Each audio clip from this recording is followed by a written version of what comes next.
bajutnya tuh tidak boleh pakai ragu. Baju itu tidak boleh pakai ragu. Bismillahirrahmanirrahim. Ila hadratin Nabiyil Mustafa Muhammadin sallallahu alaihi wasallam wa alihi wa azwajihi wa dzurriyyatihi wa qarabatihi wa ahli baiti ajma'in wa ila musannifil kitab wa muqaddimatil kitab wa masyayikhihim wa ustadihim wa usulihim wa furu'ihim wa jami'i masyayikhina wa ustadina wa usulihim wa furu'ihim wa jami'i talamidana wa limanfaati wa barakati hadil kitab wa hadil ulum fid dunya wal akhirah. Al-Fatihah. A'udzu billahi minasyaitonir rajim. Bismillahirrahmanirrahim. Alhamdulillahirabbil alamin arrahmanir rahim maliki yaumiddin. Iyyaka na'budu wa iyyaka nasta'in. Ihdinas siratal mustaqim. Siratal ladzina an'amta 'alaihim ghairil maghdubi 'alaihim waladdallin. Bismillahirrahmanirrahim. Qala mu'allif rahimahullah wa nafa'ana wa nafa'ani bi ulumihi fid dharain. Amin ya rabbal alamin. Ini hampir selesai bab muamalah atau bab buyuk, asalnya dari jual beli ya Pak. Ini sudah hampir selesai. Mungkin dua pertemuan lagi bab waris atau faraid. Sekarang faslun, adapun itu ada suatu fasal fi ahkamil laqiti, di dalam menerangkan hukum-hukumnya anak temuan. Wawa adapun yang disebut laqit itu sobiun, seorang anak, manghudun, yang tersia-siakan, termasuklah anak yatim mungkin kan, yang tidak ada yang merawatnya. La kafilun, artinya tidak ada yang menanggung atau mengurusi, lahu, bagi anak tadi. Kenyataannya min abin, baik dari pihak bapak, bapaknya juga ada, atau ahli waris bapaknya juga ada, aujaddin, atau dari pihak kakek, laki-lakinya kakek yang dari bapak, auma, atau siapapun itu, yakumu, yang menduduki siapa makomahuma, di dalam kedudukannya bapak ataupun kakek tadi. Wa yulhiqu, dan terjadi bisobi, di dalam anak tadi, apa kama qolat, seperti yang didawuhkan atau difatwakan, memfatwakan siapa ba'duhum, sebagian para ulama fikih. Rupanya al-majnunu, orang gila, al-balighu, yang sudah balik. Jadi hukumnya seorang anak, baik laki-laki maupun perempuan, kok dia nggak ada yang ngurusi, nggak ada yang merawat, baik dari pihak bapak atau dari pihak kakeknya. Kalau pihak ibu dia tidak wajib, makanya di sini tidak diterangkan dari pihak ibu. Nah, itu. Atau perkara yang sama dengan itu, yaitu andaikan ada orang gila terlantar di jalan sedangkan dia sudah balik, maka hukumnya pun sama seperti laqit atau anak yang tidak ada yang mengurus ini. Wa idza wujida, dan ketika ditemukan siapa al-laqi itu, seorang anak yang tidak ada yang menanggungnya, artinya itu tidak ada yang mengurusinya, bimakna malkutin, dengan makna anak yang ditemu. Jadi seolah-olah kalau kemarin kan lukotoh, barang temuan. Nah kalau laqit yang dimaksud di sini adalah anak yang terlantar atau anak temuan. Bisa dikatakan anak temuan atau anak terlantar. Bahkan disamakan di situ oleh para ulama, termasuklah di situ yaitu orang gila yang sudah balik. Nah itu harus ada yang mengurusnya. Andaikan kok tidak ada yang ngurus. Bikoriatil toriki, di tengah jalan, artinya terlantar di jalan. Fa'akhoda, maka mengambil atau merawat kepada anak tersebut, minha, dari jalan, wa tarbiyatihi, dan juga mengurus daripada anak tersebut, wa kafaliyatihi, dan juga menanggung kebutuhan daripada anak tersebut, itu wajibatun, hukumnya wajib, alal kifayati, atas wajib hukum fardu kifayah. Jadi maksudnya begini, umpama di Matabuan atau dimanapun Pak Topik, itu kok ada seorang anak, yang anak itu ibaratnya tidak ada yang ngurus, tidak ada yang nanggung, tidak ada yang mencukupi kebutuhannya, terlantar lah istilahnya, maka kita semua satu desa itu menjadi hukum fardu kifayah. Harus salah satu dari kita ada yang menanggung hidupnya atau mengurusinya, mencukupi kebutuhannya. Itu seperti itu hukumnya. Nah, termasuklah di situ, jangan sampai kita salah paham ya. Seorang anak yang ditinggal bapaknya, atau bapaknya meninggal, taruhlah anak yatim, atau termasuklah di situ orang gila. Lah maka andaikan waris dari laki-lakinya tidak ada, dari waris dari bapaknya tidak ada, maka itu termasuk hukumnya fardu kifayah. Ya, itu. Jangan kok wah mboknya ada. Itu tidak kewajiban ibunya untuk menafkahi daripada anaknya. Sampai kapanpun hukum masalah nafkah itu dari pihak laki-laki. Kalau laki-laki itu tadi meninggal, maka dari keluarga laki-laki tersebut, dan seterusnya dan seterusnya. Nah, andaikan pihak-pihak yang seperti itu kok tidak ada, nah maka itu adalah kewajiban daripada seluruh daripada orang sekampung itu, yang hukumnya namanya fardu kifayah.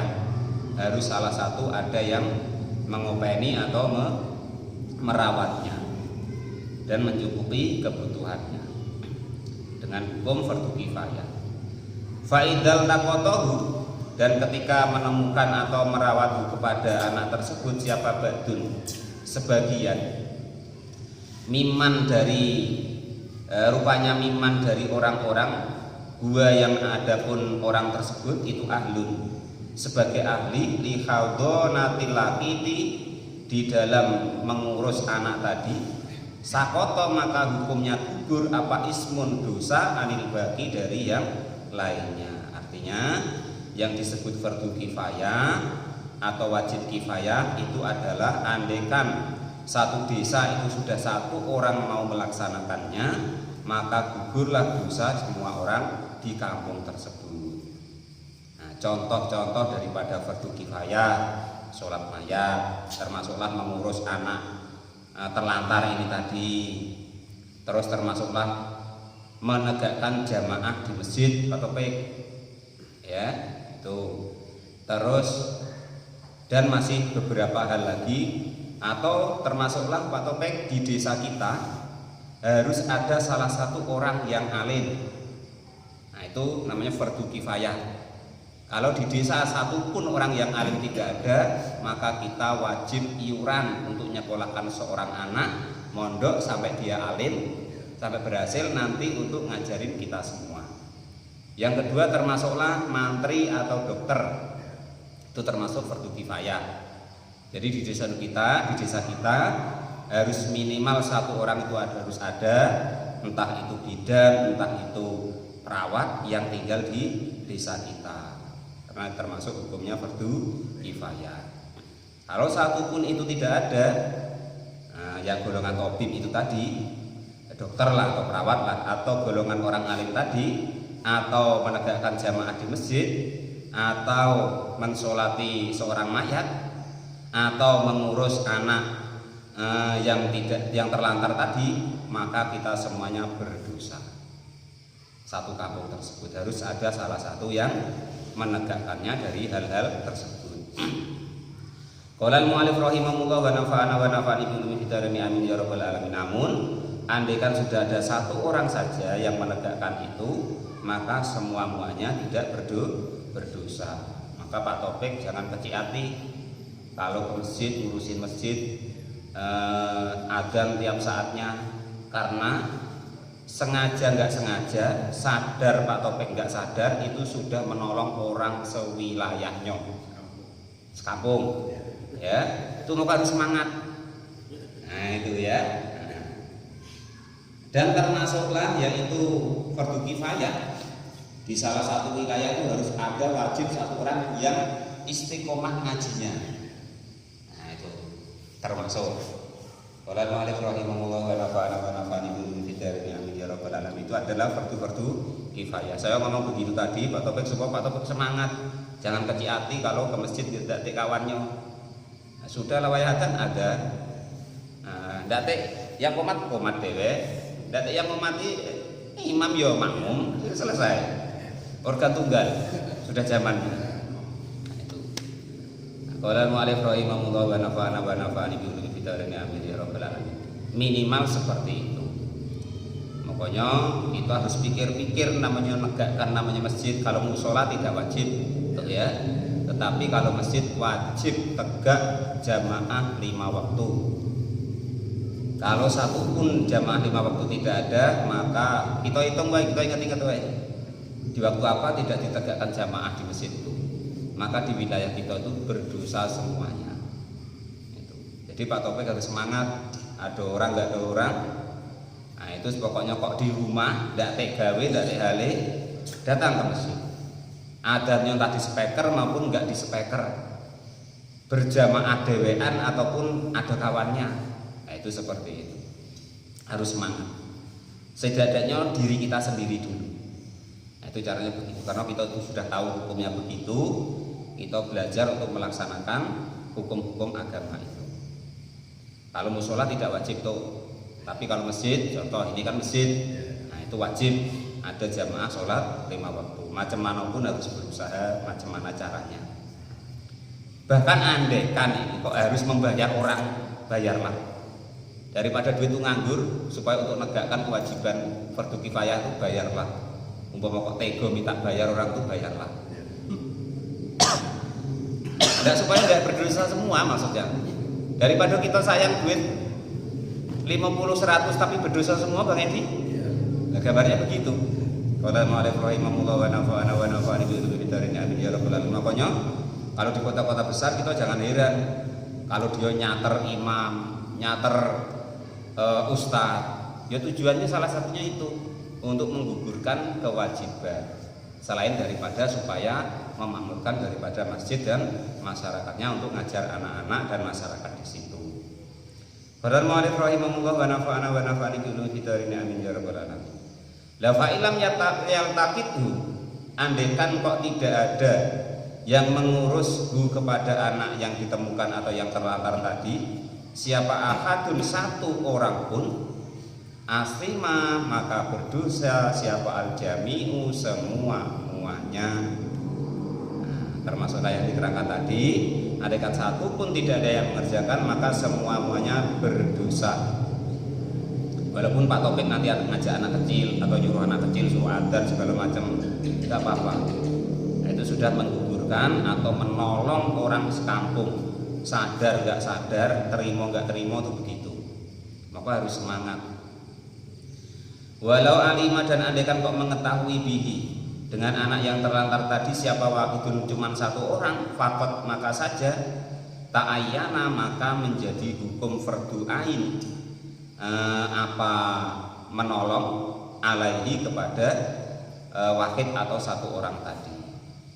Wa yajibu, dan hukumnya menjadi wajib fil asohi di dalam hukum yang paling sahih. Andaikan yang tahu itu kok cuma dirinya, umpama keadaannya bukan desa seperti ini, umpama daerah terpencil di hutan, anak mak bapaknya meninggal, tidak ada yang ngurusi, yang tahu cuma dia sendiri, maka hukumnya menjadi fardu ain atau wajib ain. Itu. Wajibu, dan hukumnya wajib fil asohi di dalam hukum yang paling sahih apa al-ishadu, menyaksikan alal takotohu atas anak temuan tadi. Artinya harus diumumkan. Ini loh anak siapa? Ada yang mau ngurus poda, dan harus diumumkan bahwa itu adalah anak yang terlantar yang mau dirawat oleh seseorang tersebut. Wa asyara, dan berisyarat siapa al-musonifu atau memberikan penjelasan siapa al-musonifu kiai musonef Lisal tirimul takiti untuk syarat orang yang merawat. Syarat-syaratnya dikaulihi dengan dawuhnya Kiai Musonef. Wala yakirru dan tidak boleh mengakui siapa al-laki itu. Wala yuqaru dan tidak boleh diakui siapa al-laki itu anak yang ditemukan illa biyadil amini. Tidak boleh diakukan, maksudnya siapa al-laki itu orang yang anak yang ditemukan illa biyadil amini kecuali di tangan atau kekuasaan orang yang dapat dipercaya. Jadi yang merawat itu kita umumnya harus sudah tahu bahwa dia itu umumnya orang baik, ya kan? Itu jangan kok kira-kira orang yang tidak baik. Itu jangan kok nanti ahli maksiat, ahli judi, ahli apa nanti dijual pula besok. Nah, repot, ya kan? Khurun juga harus orang yang merdeka, muslimun yang muslim, rosidun yang pandai atau cerdik. Fa'in ujida, maka jika ditemukan ma'ahu beserta anak yang ditemukan tadi, ayilaki artinya anak yang ditemukan, apa malun harta, umpomo ini Pak Topik atau warga sini nempan anak, tidak diketahui sama sekali, sudah dilaporkan ke polisi segala macam, tidak ada yang mengakui, artinya itu memang anak terlantar, nah, kan? Tapi dia bawa harta, bawa duit 2 miliar loh umpomo. Gak usah banyak-banyak lah Pak, 2 juta lah umpama Pak Topik ya.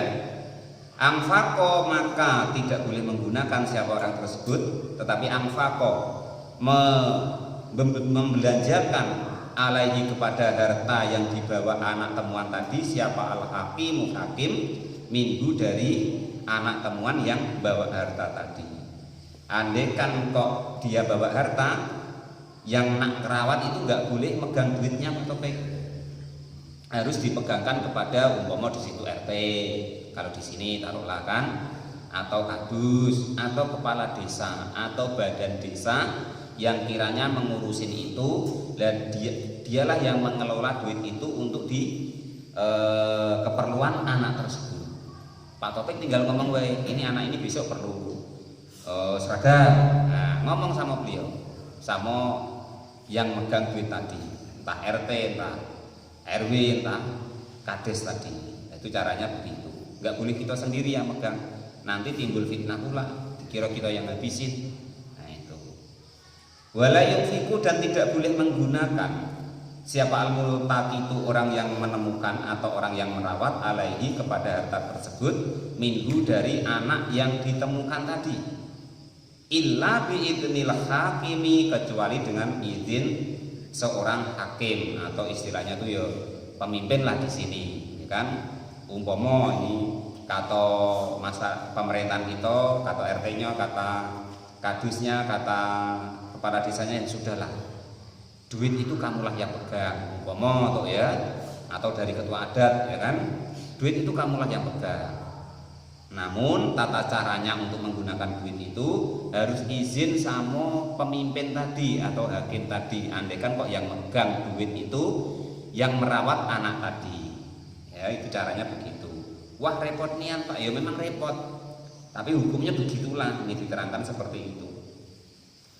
Wah Pak, kalau kata orang sekarang tuh enak nemu anak kambing daripada nemu anak orang, repot. Qala mu'allif rahimahullah wa nafa'ana wa nafa'ani bihi fidarin amin ya rabbal alamin. Nemu anak kambing sama Pak Topik, keterangannya kemarin itu ya. Jadi boleh disembelih dimakan sendiri, tapi jadi tanggungan dia andaikan ada yang nyari. Boleh ibaratnya disedekahkan ke umum, tapi nanti ditanggung sama-sama andaikan ada yang nyari. Boleh dijual, duitnya disimpan, tapi nanti ada yang nyari, dibalikkan. Nah, sapa wae? Qala al-mu'allif rahimahullah wa nafa'ana wa nafa'ani bihi fidarin amin ya rabbal alamin. Artinya semua itu kita menggunakan hukum yang diperintahkan oleh Allah dan Rasulnya dengan cara-cara yang sesuai dengan syariatnya. Lah itu tadi andaikan seorang anak tadi bawa harta atau bawa duit.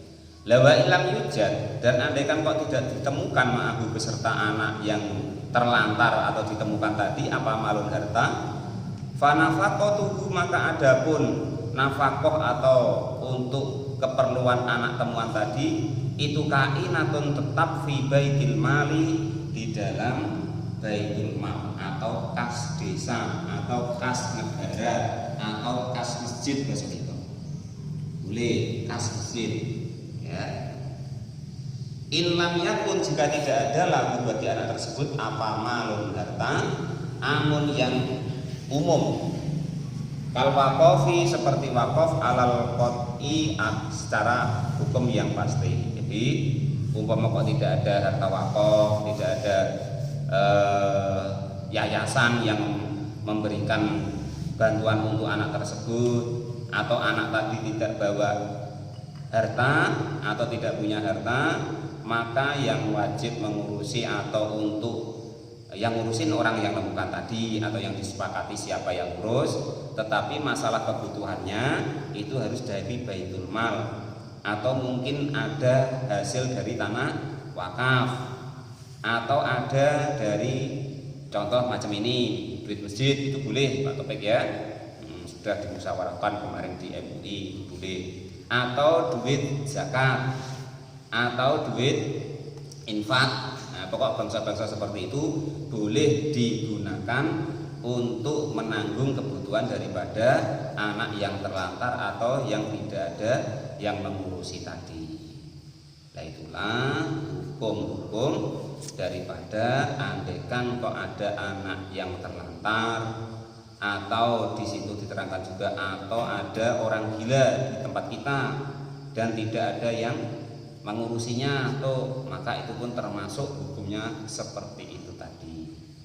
Jadi boleh salah satunya itu orang warga kita wajib, bukan kok boleh, wajib merawatnya salah satu kita itu, namun nanti masalah biayanya andaikan dia tidak mempunyai hak harta, itu biayanya dari baitul mal atau iuran atau duit wakaf atau duit wakaf seperti ini masjid, itu boleh untuk ke arah situ untuk mencukupi kebutuhan daripada anak-anak yang terlantar atau orang gila yang terlantar tadi.